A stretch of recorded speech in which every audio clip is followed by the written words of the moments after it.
If you are a woman living her best hot mess express life while simultaneously crushing it, and you're craving more clarity, purpose, and excellence, get ready because you're in the right spot. I am your host, Chelsey DeBruin-Colbert, and I want to welcome you to Season 2 of All Things Excellence, the podcast, where I'll be bringing you all the inspiration and insights your excellence-seeking heart desires. This season, I'm stepping back into chasing big, bold, and absolutely terrifying goals, sharing every honest step and misstep along the way. We're continuing our beloved Unscripted series, featuring live clarity coaching sessions with guests just like you, and diving deep into raw behind-the-scenes stories of powerhouse women founders I am wildly obsessed with, whose journeys will fuel your own. So grab your coffee, settle in, and get ready to discover just how close you are to the life your soul is calling you to create. This is All Things Excellence.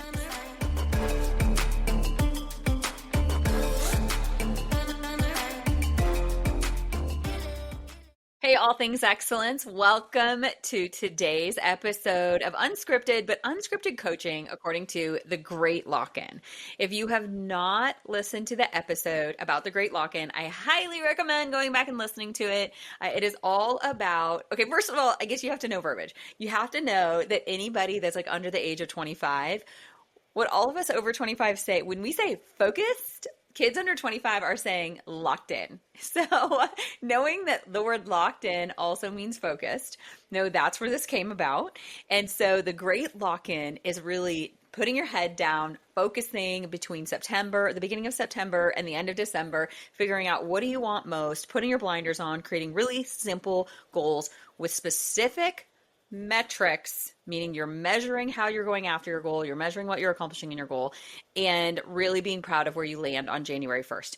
I think a lot of times this time of year, we start getting into decorating for fall, Halloween, Thanksgiving, Christmas, New Year's, and next thing you know, we're like, it's fine. We start planning for our 2026 goals, and we forget that our 2025 goals didn't even happen. And so it's just a focus on that. It's a focus on, if you will just dig in for the next 120 days, it's actually, basically, if you would take off the last 10 days of the year for funsies, for Christmas, and start focusing on the next year, it's 100 days. It's basically 100 days from the moment you're listening to this.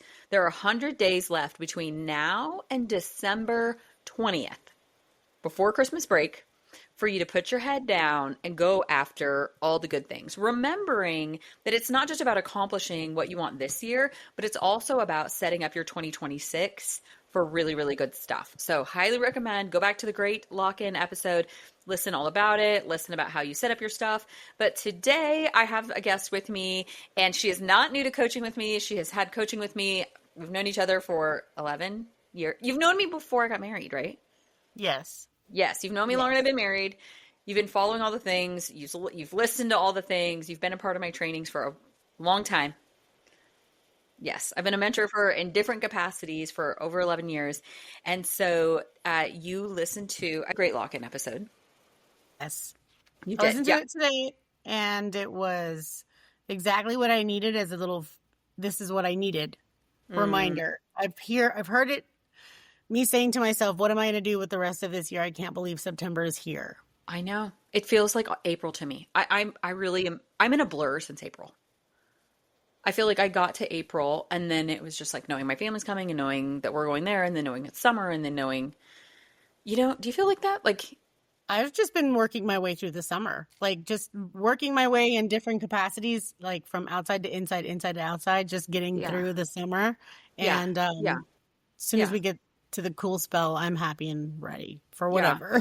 That's true. Okay, we both live in Arizona. We live really close to each other, and I'm very open about this. I get very serious seasonal depression here in the summer. Like August, by the middle of August, I'm pretty sideways. So I have to feel sideways. I just feel ready I don't feel sideways. I'm hot. I'm not angry about the heat, but I'm definitely happy about this little cool spurt because I know that's true. Like, yes. I know that's true. We don't here. normally we don't get that. Normally it's over 110 degrees all the way until like October 15th. I keep hearing that, but it must be because I moved here. It just knew better because honestly. Yes, this year has been a little bit better. But yeah, I feel like that. Like it's like you're just trying to survive through the heat of the summer and get to fall. I know all y'all are sad about that. We here in Arizona, in Phoenix, not all of Arizona feels that way. A lot of Arizona gets snow. We're excited about it. So what all like so just like locking into the end of the year, how are you going to finish the year? What else came up for you? Financially, finishing out the year a little bit stronger than I would have started it, but also physically finishing out strong because I did make some physical changes. I have an accountability partner that wanted to go to the gym. She needed someone to go with her. So she and I started doing that 2 days a week. We're adding another day on Sundays. So that's It's actually hard something, for you to huh? get to the gym. It's a little harder for you to get to the gym. Yes. It's Your hard schedule's because weird. I put a little mental block on it. Mm. And the older I've gotten, the more I really, really realize nobody notices anything about what I'm doing unless I'm doing it wrong. And then I've had people walk What? over and see and Let's talk help. about this. Yeah. What do you have a mental block around the gym? Yeah. Yeah. What about it? Talk about it. Just in If you have it, general. somebody else has it. What do you Yeah. mean? Well, so like, not it. Okay, so maybe most people go to the gym and they're not worried about being somebody's Planet Fitness joke or whatever, because now you're not, you have all these people who before the pandemic, recording in the gym wasn't that big of a deal, but they would record but mostly to mock, right? And so that was something that always in the back What? of my head was like What are you talking petrified. about? I don't even know what I don't even know what you're talking about. So, in the pandemic, everybody became an influencer and started recording themselves at the gym, right? And I mean, people would, I don't really follow people. I don't know. Okay. I know. So that's the thing that happened. Everybody became a gym influencer. Everybody's been working out. Everybody's Well, recording not themselves. everybody, but like there's Most a lot of people. people. There's a lot of them. Not That's everybody, not but a lot true. of people. It can't be most people because most people don't even work out. True.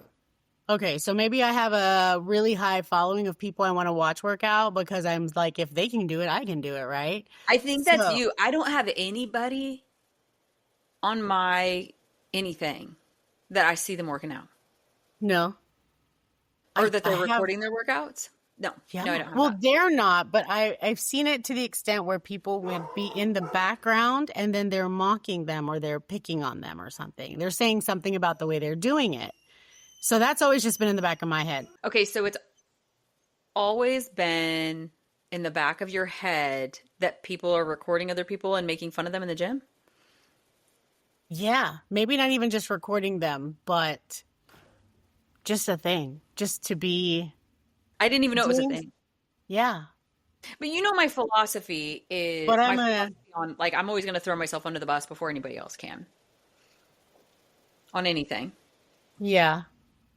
I guess that's maybe why I'm a little self-deprecating in most instances because I'd rather pick on me before anybody else can. But at the same time, going to the gym has always been just like one of the like actually physically going and being in the gym, whether it was alone or in a crowded gym, is just really hard. And So now it you have a fear of being recorded and made for fun of. being seen and noticed and and existing So a fear of being in the spotlight. recorded, a fear of being seen. Because so if you're recorded and if you're seen, then what's going to happen? What's the worst thing that's going to happen if somebody records you or sees you? I guess it depends on the context in which I'm recorded and seen. Am I doing something? Well, there's something in you, like nervous system wise, that says if I'm recorded and seen in the gym, then I'm not safe. So I'm not safe to be seen. I'm not safe to be recorded. And it's kind of like, well, what's your worst fear then around that? Like, what's the worst thing that can happen? You know, I mean, so like, let's say I'm in the gym and I'm using a machine wrong and somebody records me and they post it to the internet making fun of me that I'm in the gym using the thing wrong. I mean, okay. I mean, I don't know. I actually think that they're kind of a dick for doing that because I'm like, so your self-esteem is so low that you have to Yeah. record other people screwing up at life and post it on the internet so you feel good? Like, you need therapy. I mean, I'd probably find them and give them my therapist's card. But that's not the mental process that you go through. So what is the mental process that you go through? If they can't see you, they can't record you, so don't go. Yeah, but who At cares least if it they were, used yeah, but who cares if now. they record you? But that's the thing is like, Yeah. so it's like you're evading the biggest thing is what is so bad about being recorded? Don't know. Other than just being recorded, I don't know. Okay. Have bad things happened to you before from being recorded?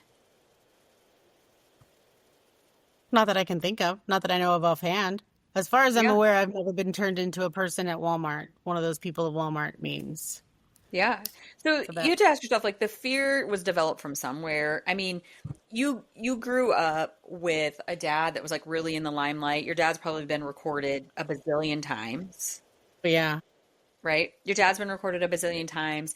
So it's not like you didn't grow up in a house where people were being recorded. So I think it's examining and going, well, then when did I create a fear about being recorded, or was I told not to be seen and heard? Was I told that I need to stay in the back of the room, in the basement, wherever? You know what I mean? Like the church Yeah. basement, guys, not something weird. Um, our dad's a pastor, okay? Like whoa, let's keep this clean. So I think I would ask yourself that because you need to get to the core of the like get it to the center of the lie to figure out why that's ever been a thing. Like has it always been a thing for you? Yes, but what you just said about being seen and heard. So I mean, as a child raised from the 80s and born in the 80s, I really was born and when I was raised to be seen and not heard for a very long time. So it was like kind of sit there, be good, be quiet, but not in the context of I had parents that what put me you have to in say theater, matters. It was so I had just the opposite like experience. yeah, it was like just like a be still, be quiet, don't break anything. Because that's not really, then you weren't really raised as a child of the 80s. That's really how boomer parents were raised. So your parents raised you how they were raised. Like my mom and dad were raised to be seen and not heard. So they raised me to make waves. You know what I mean? Like, geez. Like I would ask a bazillion questions and my family members would make comments about it. My parents would say, she's not nosy, she's curious. We're not going to stop her from being inquisitive. She can ask as many questions as she wants to ask. Like they put me in theater, they put me in all the things where I'm speaking on stage and perfecting that and I'm singing in church. And so I did not have that to be seen and not heard thing. That was really more of like a boomer raising habit that maybe your parents then just raised you with as well. Yeah, more than Yeah. likely. Yeah. So it could be that. It could be as simple as your parenting raised you that you're supposed to be invisible. Yeah. Yeah. Yeah. But it also could be, not good or bad, just saying it also could be a religious thing. Like there's a lot of stuff and a lot of religions in the South, which you were raised in the South, where it's not even about being a kid, it's about being a woman, Yeah. you know? Yes, I could see that. Women in the South are expected to be a little bit more quiet and bless their heart and Demure. make a casserole and, you know, things like that. So, I mean, that's one of the things, but also a thing around working out is, you could just have weights in your house and you could work out for 20 minutes a day in your house. So what came up for you when you listened to the Great Lock-In thing? You knew that you wanted to find, so you looked at your 8 areas of alignment, right? Selah, spiritual, physical, emotional, family, career calling, friends, and financial. You looked at those 8 areas. You know the 8 areas. You've worked with them before with me. And so when you looked at those, financial popped up, physical popped up, and then was there any other area that popped up? The physical, the financial, and I've gotten better this year at being more involved in finding a home church. So that was really important. And then also getting involved just with my own spiritual closeness to Yeah. God and the things that I'm looking for.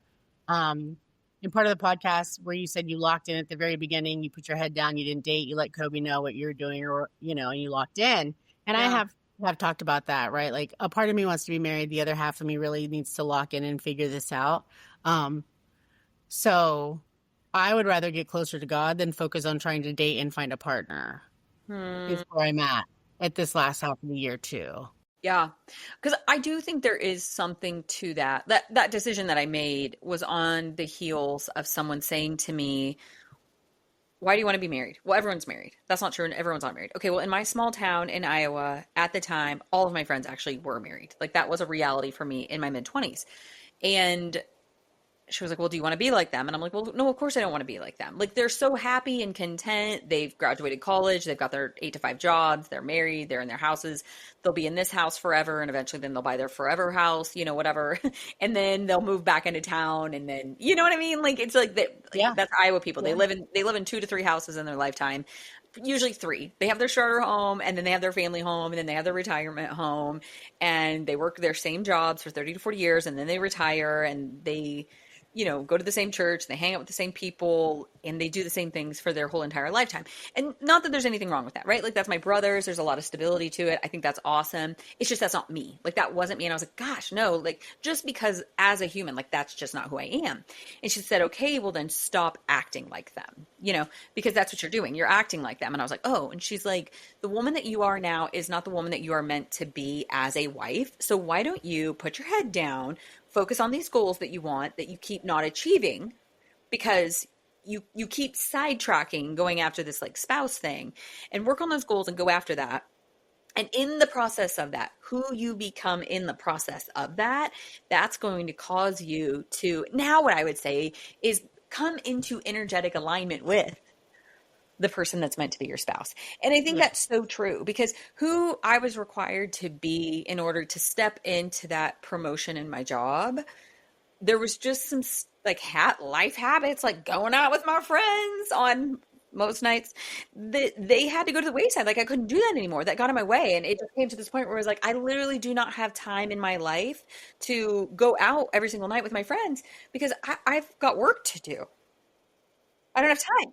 And so then in creating that new structure and elevating myself in that, also to make that advancement, I had to read a lot of books. I had to do a lot of therapy. I had to get out of my own way on a lot of things. Well, that really, again, elevated my energetic frequency, which, don't be weird about energetic frequency, guys. Like, all things have energetic frequency. This cup has energetic frequency. This laptop has energetic frequency. This pen, but also emotions carry different energetic frequencies. Like, the lower ones are like, apathy and depression and whatever. And then you move into gratitude, and then you move into joy and enlightenment and love and et cetera. Like, you don't need to read the book Power versus Force, but Google Power versus Force energy chart. It's very simple and straightforward. So it elevated my energetic alignment, which then caused me to really come into alignment with Kobe, who, as my greatest life project, I needed to be in really good alignment to be with him. One, because he was definitely more peaceful than I ever was. I was chaos and he was peace. And so we had to, I needed to elevate my frequency for him to handle me. But also, there was just a lot of work. He was literally a small town college dropout who worked for his friend's restaurant because his friend convinced him he should drop out of college and just work at the restaurant because it would be quote unquote easier. Well, it was easier for the friend. It wasn't easier for him, obviously. So here we are now, 20 years later, paying a second college degree, which is sweet. College has gone up since then. Not that cool. That's not a good friend. That was not a good friend, right? And so, his family's tricky. I think all families are tricky, but his is exceptionally tricky. The majority of them hate me because I, dragged him away from Iowa, kicking and screaming, guys. Jeez. Right. You know what I mean? You can pay, you cut his hair. You can pay that man to move back. Not even a little bit. Not even a little bit. No. Not even a little bit. He would work at a school for the rest of his life over giving him $3 million to move back to that place. Yeah. Yeah. Right. So, I had to also elevate my frequency to be able to navigate all of that stuff well. So, yeah. So for your third one, do you think it's spiritual? I would call it more spiritual, because I would rather, like I said, I know that who I have been is not who I am now, but I know that I'm still working on becoming the greatest version of myself. And I know that in the last 2 years, even since taking the deconditioning class with Stacey Fowles and learning how to set and be true to actual boundaries with people, and remembering that I am the absolute final word right there with that. If the boundary's broken, I allowed that to happen. And being no is a full sentence. Huh? No is a full sentence. Oh, you love that? You loved all of that? Like, all of that. Like, it's just, it really has been, moving out here was one of the best decisions I've ever made for me, for who I'm supposed to be. Absolutely. I think I really always have played small, Yeah. because But I it was a didn't big deal know. for you to move away from Yeah. your family and everyone you knew. Oh yeah. Your family Yeah. doesn't do that. Y'all don't do that. No, I only have Mm-mm. one uncle that moved away, far away from his family, and Mm-hmm. that was it. That Yeah, was it it. was a We big all deal. stayed close knit. So yeah. Do you think your family thought that you would move? Like really do it? No, I think they were up into the last day, like, she's not going, she's not going. She has a U-Haul, but she's going somewhere, but it's not all the way over It's there. not all Did the she way to really Arizona. leave? Did she change her address? So she got a new driver's license. Yeah. Mm-hmm. When I showed them a picture of my driver's license, my Arizona driver's license, my mom and best friend were like, "Oh, so you're serious about this?" Did you think I was just visiting? Oh, they're like, "So you're for real? You're staying? Okay. All right." Yeah. Yeah. And now you've Yeah. been here a year and a half. They definitely didn't think you would stay this long. No. No, Mm-mm. but they know now that I love the heat. I don't care that I moved to the sun 3 months out of the year. I don't care. I love it here. Yeah. Oh my gosh. I love it. And it's usually not as humid as it's been. Okay. No. So your 3 areas for the Great Lock-In that you want to pick out of the 8 areas of alignment are financial, physical, and spiritual. Yes. Okay. So financially, is it just kind of like it's like like I said, like it's like a debt savings goal. Like there's some debt I want to Yes. clear out and there's more savings that I want to do.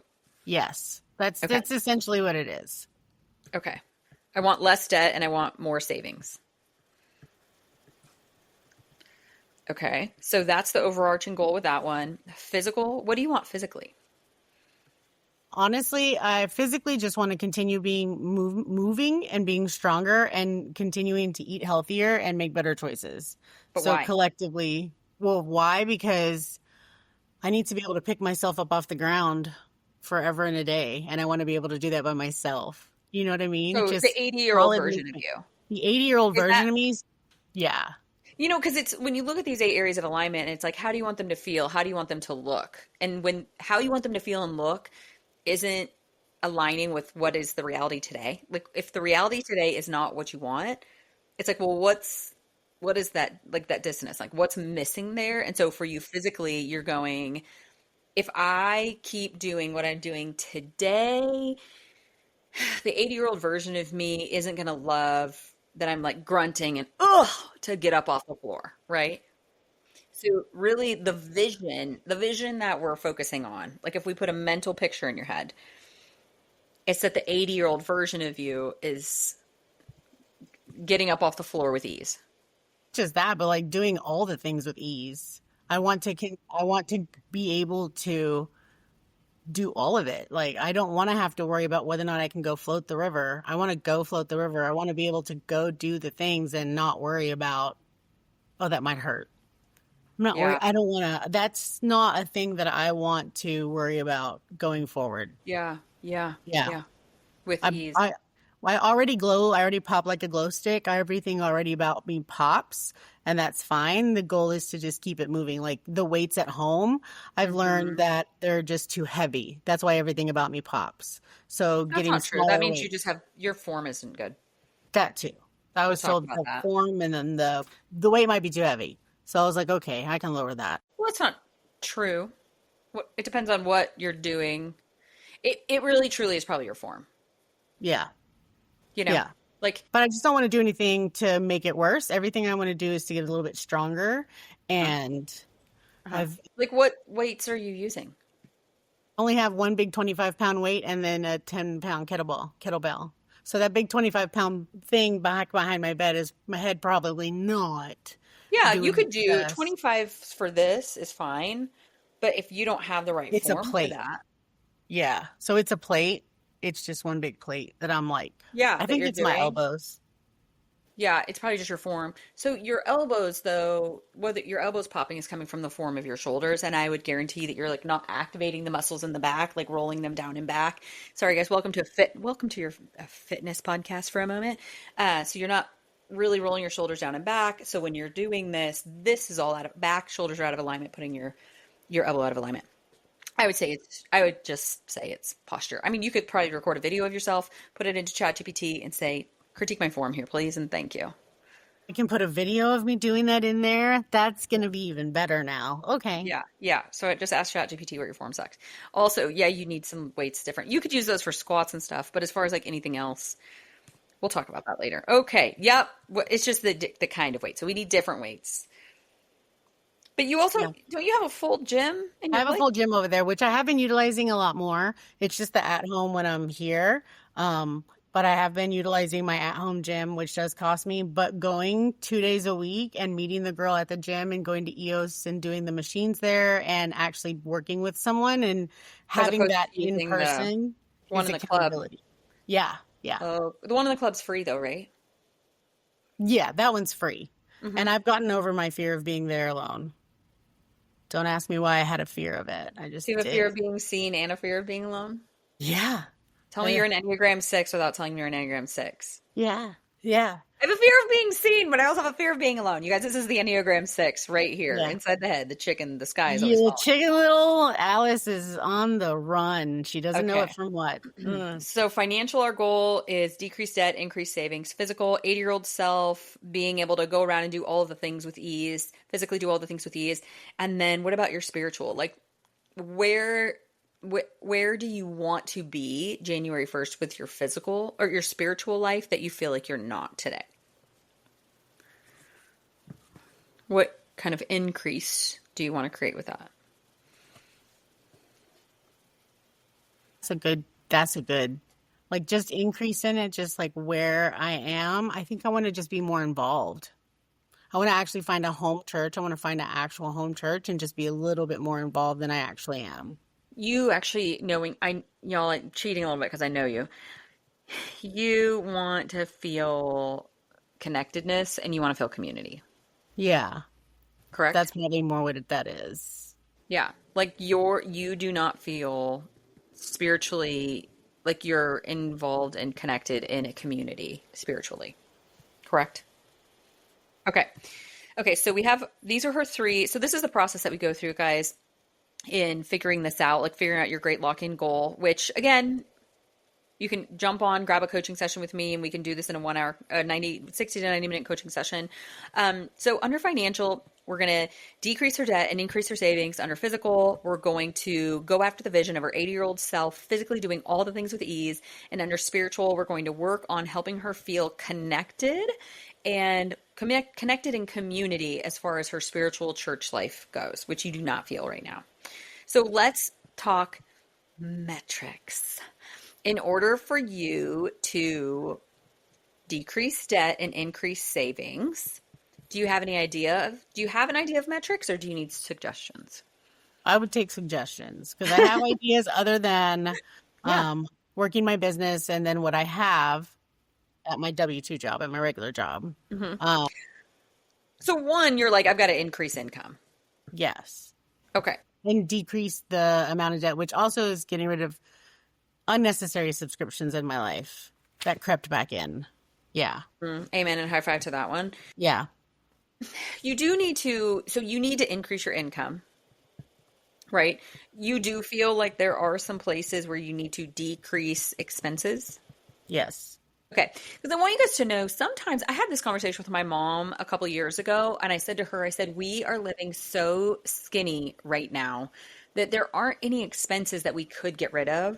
So the only solution is to increase our income. Right. And I hadn't been working for years. I was really more on a maintenance life phase. And Kobe was in school, so Kobe wasn't even working when we had this conversation.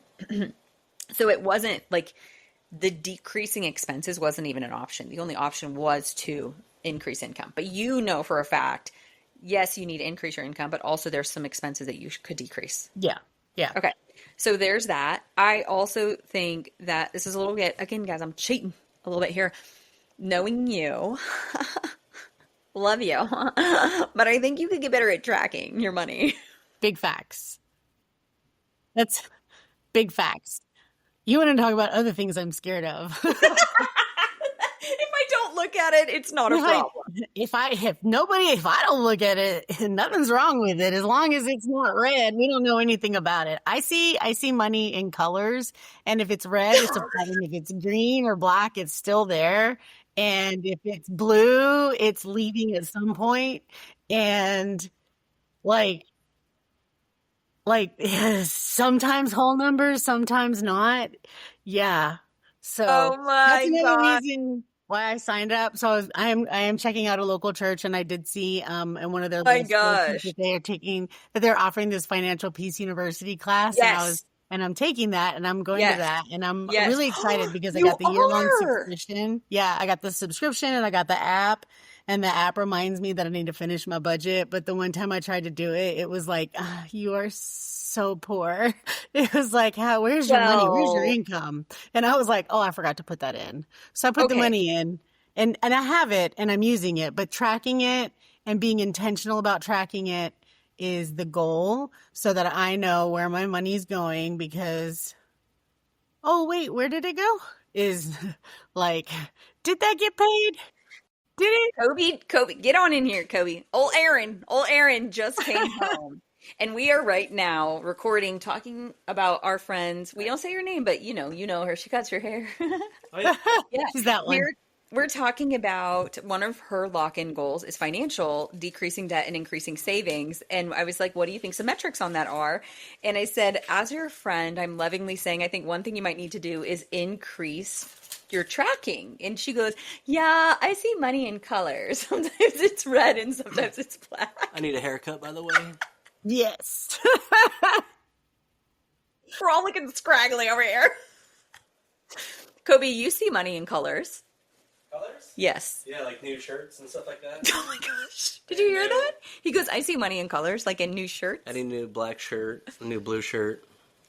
I like what I like.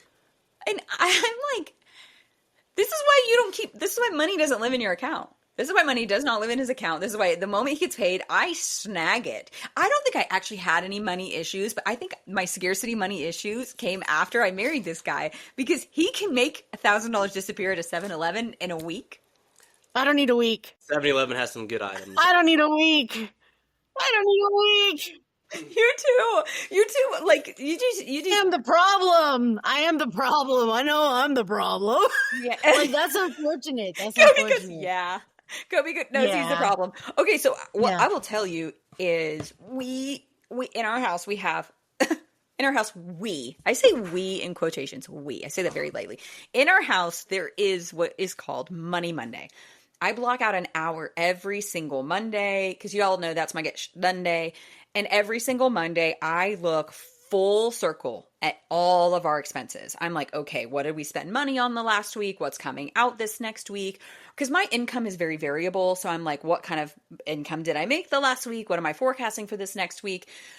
Where did Kobe randomly spend money even though he has nothing to spend money? Y'all, I pay for everything. I don't mean I literally pay for it. He has a job. But like I make all of the payments happen on everything. So I don't know what he's buying. Like I buy all your groceries. I buy all your snacks. I buy all your clothes. Like what are you buying? I don't know what he's buying. He just needs to feel the feels of buying. Like it's a very surging thing for him. So what we started doing instead was every other Friday, his paycheck comes and he gets to pull money out of there and put it in his Venmo account, which is great for him because no one's paying him on Venmo. Like for you, people pay you on Venmo. So you would need to maybe create like one of the free Capital One. You can get free checking accounts, no minimum balance needed, none of that stuff. I know. And then within that, you can actually create a bunch of free sub checking accounts. So I have a bunch of free checking accounts within Capital One that I send specific money for specific things. And somebody was like, yeah, but do you need a balance minimum? And I'm like, no,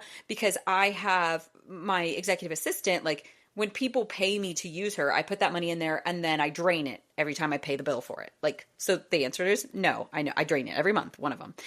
And so that's a really great idea for you just to be able to separate that money. I would also recommend that you listen to the Raising Little Millionaires episode.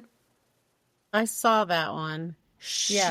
On the Raising Little Millionaires episode, she gave some really great tips on the mental game around money. Another thing for you is next month in October in the book club, we're going to be reading money books. So I think that's going to be good for you. because I'm like, okay, you need to increase your income. You need to decrease expenses. You need to increase the tracking that you're doing. So if you need tools, let me know. I have a spreadsheet. I can help you with the spreadsheet. You're doing Financial Peace University, which I think is incredible. I think it's so good for you.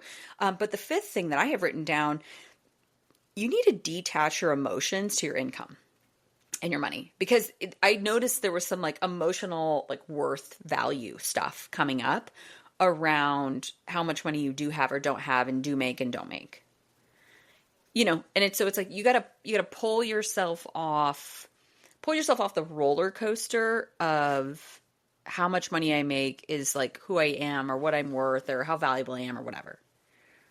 Does that make sense? Yes. Yeah. Yeah. So like definitely work around that. So do you feel good about, some of those metrics that you have in there, and then I think from there you could break down really specifically. I would get very grounded in reality of what, at the very, very least, from your paycheck, from your W-2, are you forecasted to make between now and the end of the year? How much money do you need to make additional with all of your other side jobs that you have? How much do you need to decrease your expenses? How much do you need to increase your income? And then, you could put some actual numbers to it. Yeah. So what I did for us was like, I got really specific and went, this is our constant income. Like, this is the income that doesn't change, doesn't matter what we do, week in, week out, like this money's going to be there. What can I count on for the variable income? Like, it's honestly super consistent. It's consistently inconsistent, but this is what I can count on, I know, over the next 120 days.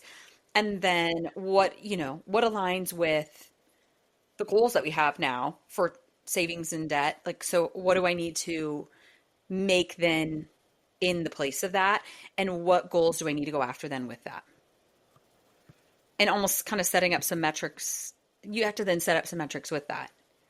So I have like a debt and savings goal. So then I also over here have a goal about how many new people I'm bringing into my organization, like different things that I'm growing, what things that I'm going after. And then those goals make me go, okay, so, I need to be creating this kind of activity on a daily and weekly basis to make that growth happen in my career to hit my financial goals. Does that make sense? Okay. I also don't think like Money Monday or whatever day works great for you with your job. I don't think that's a bad idea to really sit with your money on a weekly basis and look at all of it. Because I do that.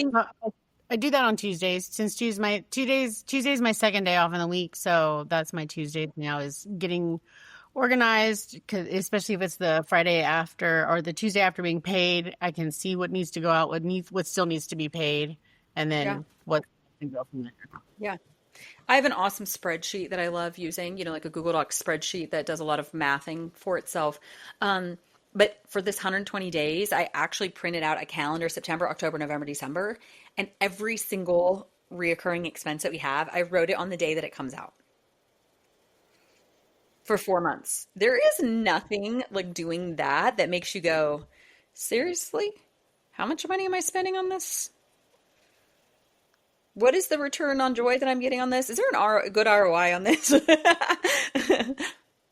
The return on joy and how it makes me feel, and making sure that it's positively impacting my life, even down to if I'm being invited to go out somewhere. Yeah. What time is it going to happen? How am I going to feel the next day? Like, that's all in consideration more in my life, and the ability to say no now is so clear and concise. I've never been a little bit more at peace than I have in the last 6 months, which is wild. Yeah. I think there's a lot of broke people who just really have shitty boundaries. Yeah. Yeah. But I mean, like, they're broke. They're broke because they don't know how to say no to things they don't even want to attend. That costs them money they don't even have to spend. Yeah. Yeah. I don't want to go to that. It's not it's not just financially going to cost me, but it's going to cost me. Energetically costs you. And energetically cost me. Which then financially costs you. Oh, yeah. Because the next day I'm paying for it. You're paying for it the next day. Exactly. Okay. So we've got financial pretty shored up. You just need to work some numbers and figure that out. Physical. So under the physical helm, let's add some metrics under there. How many days a week are you committed to movement? 3 days a week. I 7 days a week, I get a 3-mile walk with Hudson. 1.5 one way, 1.5 back. We do that every day. That so is 7 days a separate from the week. gym. You're in that, you can't even get out of that. He is No, making he demands that. Okay. Yeah. So 7 days a week, you're getting 3 miles in. Minimum. Yeah. That's good. 3 days a week, you're working out with your friend? Yes. We're gonna add 3. We already go Tuesdays and Thursdays, or Mondays and Tuesday, or Monday and Thursday, whichever one, because those are our matching days off, mornings off. And then we're gonna try to add Sunday afternoons after she's off of work, one more day at the gym. Okay. So I, as your coach, am going to challenge you. You've got to be lifting 5 days a week. Like if you really care about the 80-year-old version of yourself, you need to be lifting 5 days a week, which is simple as you walking across the parking lot and going into your community gym that's free and lifting. It's $70 a month, but it is free for me because I live there. Because it is free for you, right? It's a part of being in your community. I pay $70 a month for it. The neighborhood, it's free for them. But regardless, you're paying it? Yeah.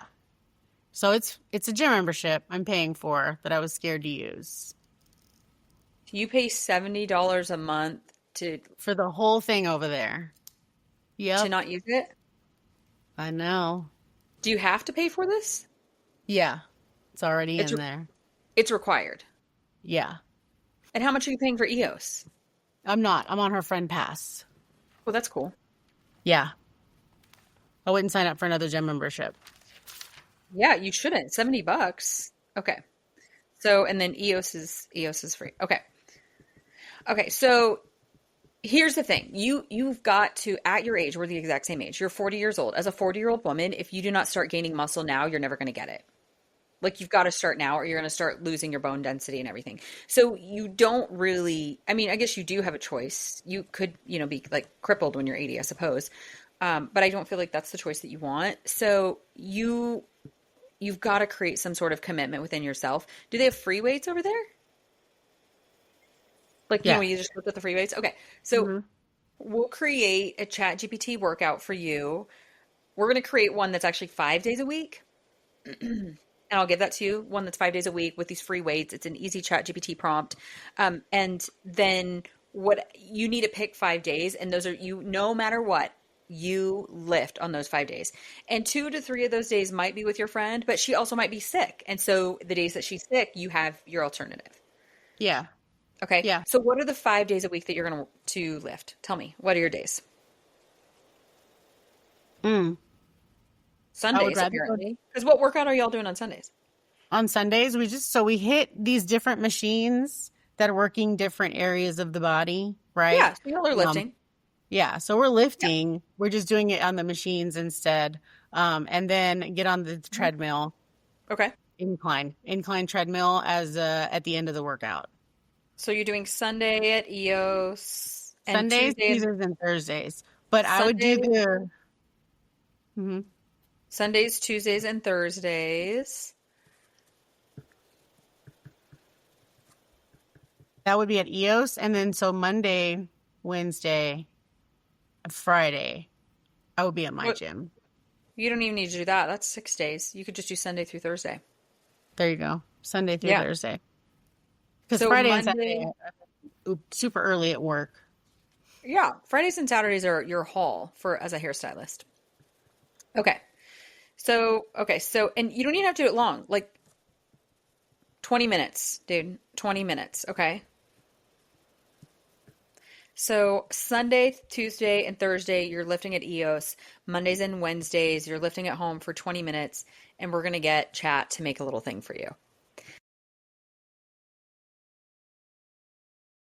Okay, cool. How do you feel about the metrics of that physically? Okay, and you can create a little tracking sheet. You can print out calendars, and then you can check those days off. Because you want to do something, like print out the calendars or make a little tracking notebook or make a little tracking sheet. You want to do something where you're getting that satisfaction of being able to check those off so you feel that accomplishment.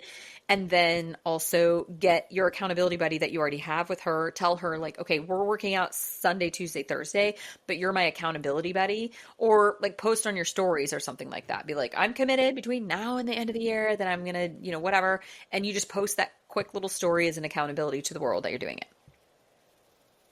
Okay, so do that. Create accountability around your physical thing. Okay, so then under spiritual, what would make you feel connected and like you have community as far as that feels in a church? I would go with more of like being in a Bible study and just being a little bit more active. I always had it was called Sunday school, but Sunday school is not very much a thing out here. I've learned I have not found very many of them. There's lots of groups that break up, but they're not on Sundays. They're not on Sunday mornings.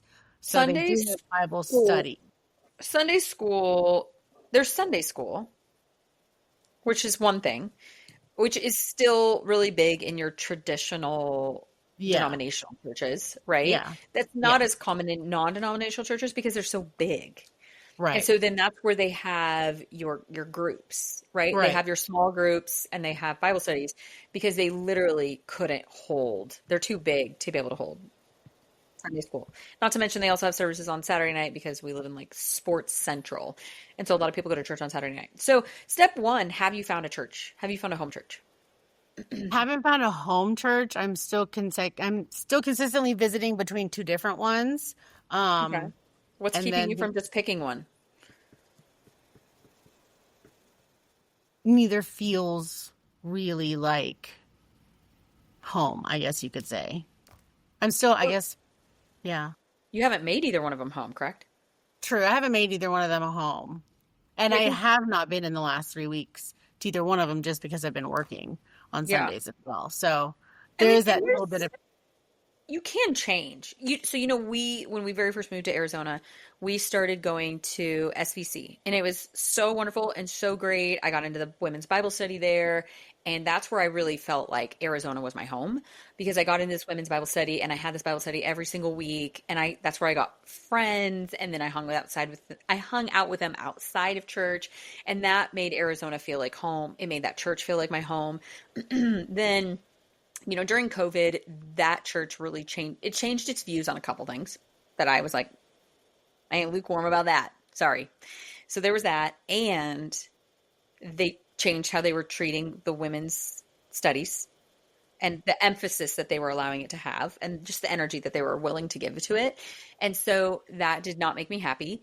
But also during that time we had moved.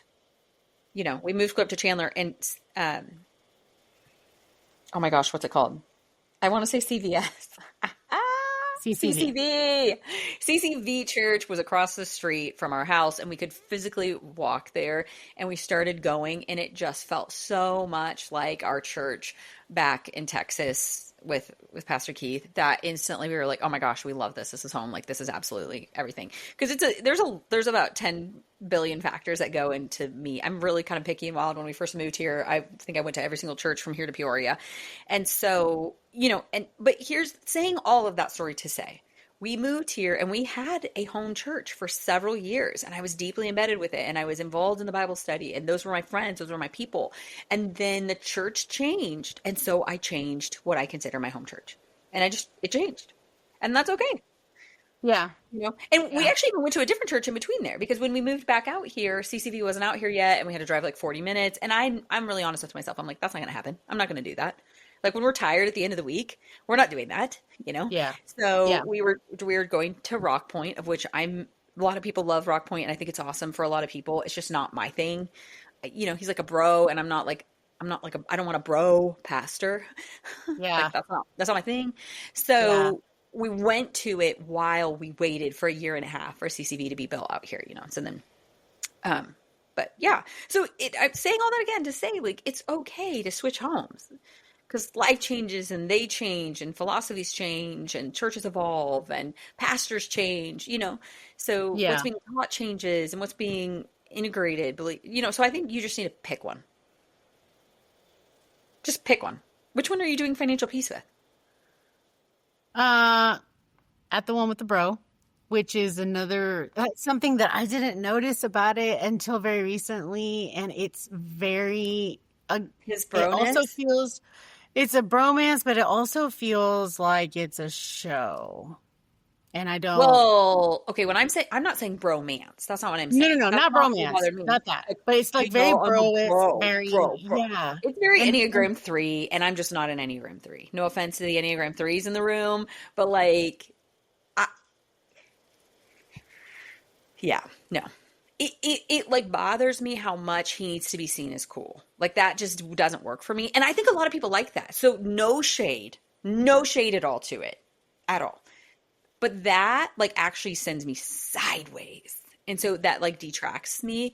So yeah, so I find it hard to okay. focus on that. I find it hard to focus on the sermon because of the different things that he says, Yep.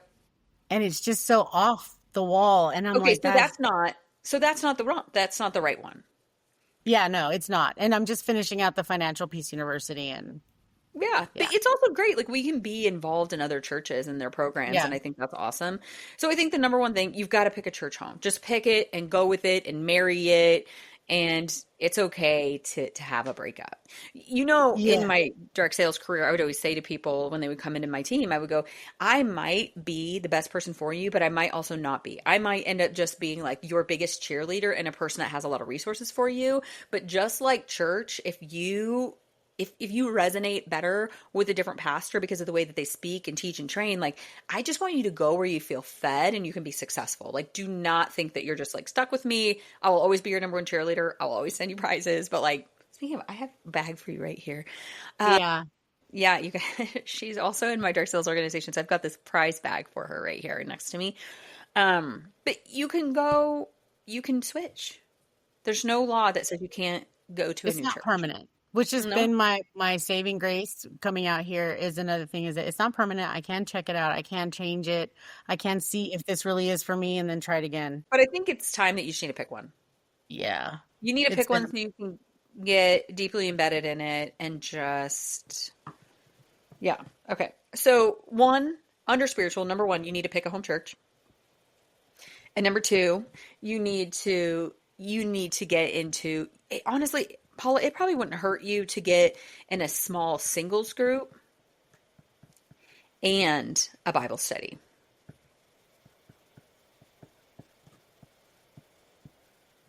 Did you ever get in that Bible study with Belinda?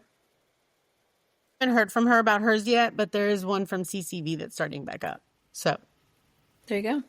yeah, Okay. How do you feel about that? That your metrics are picking a home church and getting into a small group that's for singles, and then also getting into a women's Bible study. So you need to get in those this fall and to actually go to them. yes, Okay.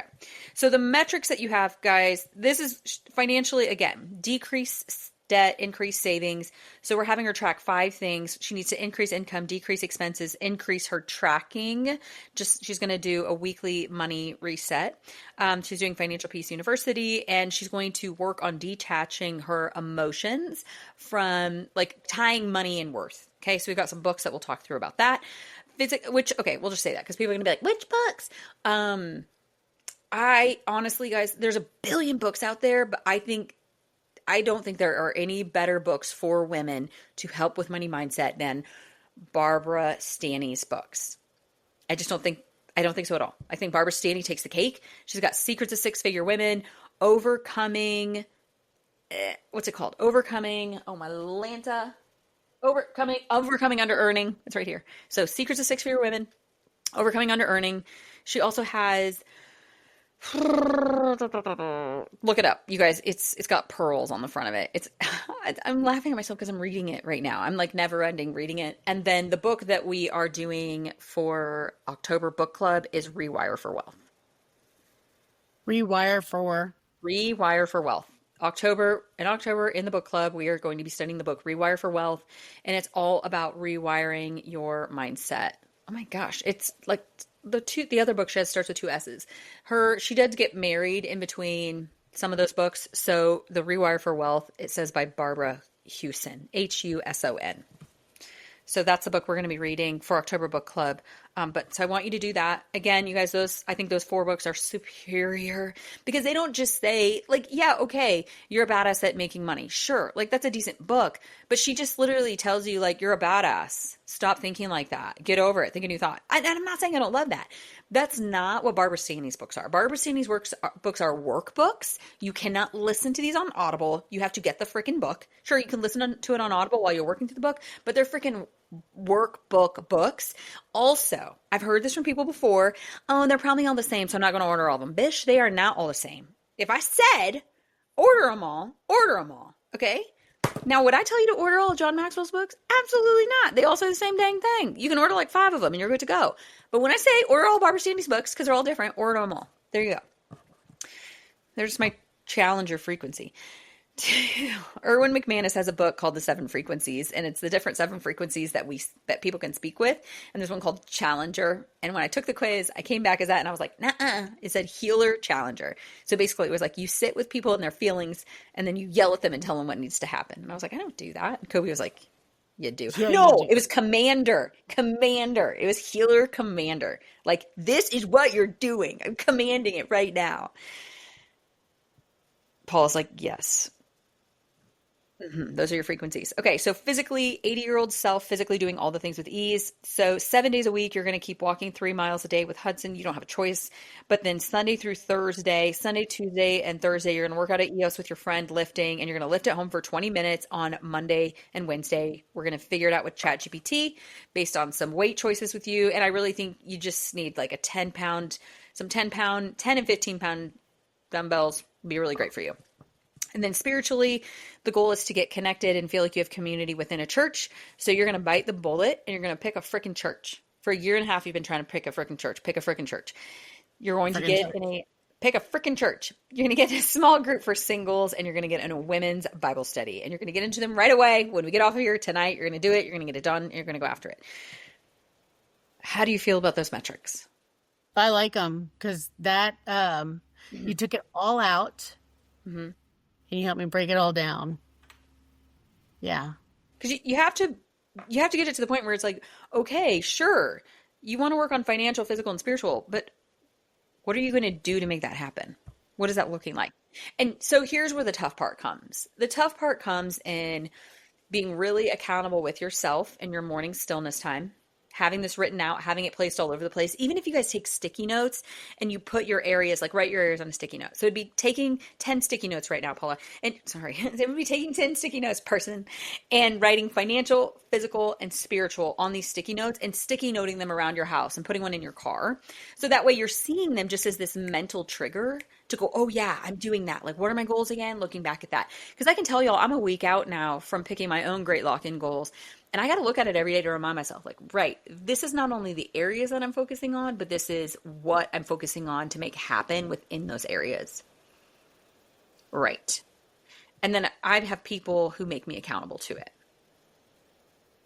Right? Because I'm awesome and I like excellence every day. But even it's because life gets so crazy and we tend to go after the urgent versus the important. Especially when you're in a job where people love to text you for a living. And I always have to remind people, your urgency is not my problem. You know, it's like the person honking at you because you took a breath before you hit the gas on the green light. Your lateness and your urgency isn't my problem. That's a you thing. So getting some accountability around that to help you remember. So are there any questions that you have about any of it? No. Okay. So far, so good. I'm excited. Yeah. It's going to be good. I appreciate it. It's fun to focus on who you're going to be January 1st. Yes. Oh, yeah. Mm-hmm. Yeah. It's going to be great. All right, everybody. Well, thanks for jumping on and listening today. I know y'all I get like serious raving reviews from these unscripted conversations. I know you've listened to a lot of the unscripted conversations. I think that we learn so much being in the process with other people and their coaching.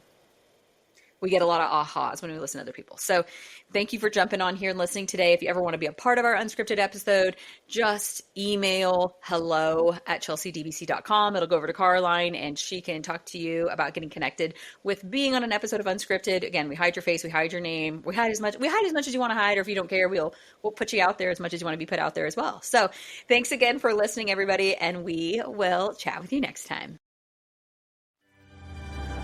Thanks for listening to All Things Excellence. If something landed with you today, I'd love for you to follow the show, share it with a friend, or leave a quick review.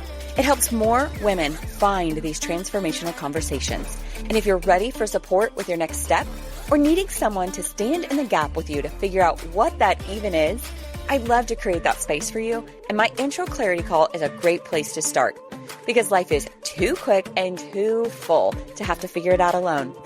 Until next time, All Things Excellence fam, thank you for listening.